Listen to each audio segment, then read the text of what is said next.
নমস্কাৰ শিক্ষক শিক্ষয়িত্ৰীসকল, আপোনালোকে জানে যে বিটিআৰৰ ৰিজাল্ট দিয়াৰ কথা, যে এসপ্তাহৰ ভিতৰত চাকৰি দিয়াৰ কথা আছিল বিটিআৰ গভৰ্ণমেণ্টৰ।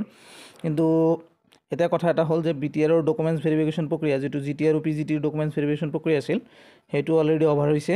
কিন্তু তাৰ মাজতে আৰু এটা নতুন এটা নটিফিকেশ্যন দিছে যে যিসকলে কেণ্ডিডেটে মানে বিটিআৰৰ টেট কাম ৰিক্ৰুটমেণ্ট প্ৰক্ৰিয়াত বা ভেৰিফিকেশ্যন প্ৰক্ৰিয়াত তেওঁলোকে যাব পৰা নাছিল, যে বিটিআৰ বা নন বিটিআৰৰ সকলো কেণ্ডিডেট যেতিয়া মানে ভেৰিফিকেশ্যনৰ কাৰণে ডেট মতে যাব পৰা নাছিল, সেইসকলৰ কাৰণে এটা নটিচ ওলাইছে। আপোনালোকে চাব, মই দেখুৱাই আছোঁ আপোনালোকক। ইয়াতে যাব, যোৱাৰ পিছত এডুকেশ্যন ডিপাৰ্টমেণ্টৰ ৱেবছাইটত যাব, অলপ স্ক্ৰল হ'ব দিব, টাইম লাগিব অলপ। তাৰপিছত ইয়াত যোৱাৰ পিছত মই আপোনালোকক দেখুৱাই আছোঁ।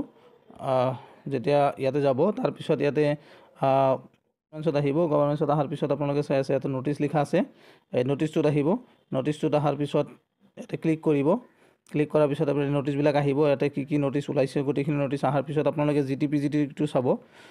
নটিচ ফৰ, ইয়াতে লিখা আছে চাওক, notice for the absent candidate for GT PGT BTR and non BTR.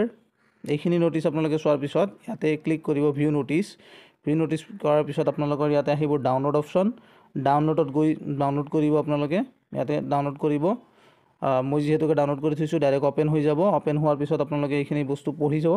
পঢ়াৰ পিছত ইয়াতে কৈছে যিসকল কেণ্ডিডেট বিটিআৰ বা নন বিটিআৰৰ কাৰণে আছিল, সেইসকলৰ candidate it is hereby inform all the candidates for graduate teacher and post graduate teacher of BTR and non-BTR who had absent during the scrutiny verification academic and professional qualification for the post-graduate teacher and post-graduate teacher and post-graduate teacher of high school and higher secondary high school and senior secondary school BTC area which was held on 1/4/2025 1 তাৰিখ 4 মাহৰ 2025 তাৰিখৰ পৰা 8/5/2025 as per order issued. Video' number ইয়াতে দিয়া আছে, আপোনালোকে চাই আছে। ডেট 23/5/2025 এণ্ড DBT একচেপ্ট এইখিনি দিয়া আছিল।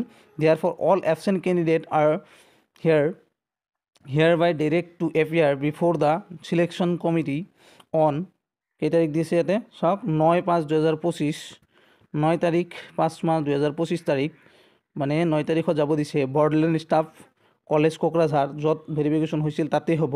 কেইটাৰ পৰা হ'ব? 10 AM পৰা হ'ব। কেইটালৈকে হ'ব?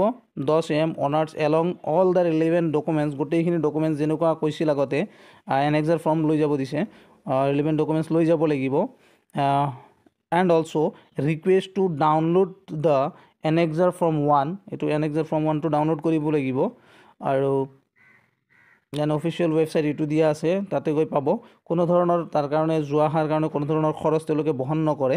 এইখিনি নিজৰ নিজাববীয়াকৈ খৰচ কৰি যাব লাগিব। বিটিআৰেই হওক বা নন বিটিআৰেই হওক, সকলোকে এই এবচেণ্ট থকা ডেটকেইটাত মানে যাব পৰা নাই। সেইকাৰণে কি দিছে, এই ডেটটো দিছে 9/5/2025 তাৰিখ। আপোনালোকে চাইছে ইয়াতে 9/5/2025 এই তাৰিখত গোটেইকেইটা কেণ্ডিডেট যিসকলে যাব পৰা নাছিল, তেওঁলোকে ভাবি আছে যে পিছত যাম, দিব, ডেটটো দিবনে নাই। কিন্তু এতিয়া কথাটো হৈছে যে বিটিআৰ গভৰ্ণমেণ্টে সকলোৰে মানে প্ৰব্লেমৰ কথা বুজি পাই এদিনৰ কাৰণে ভেৰিফিকেশ্যন প্ৰক্ৰিয়াটো চলাব।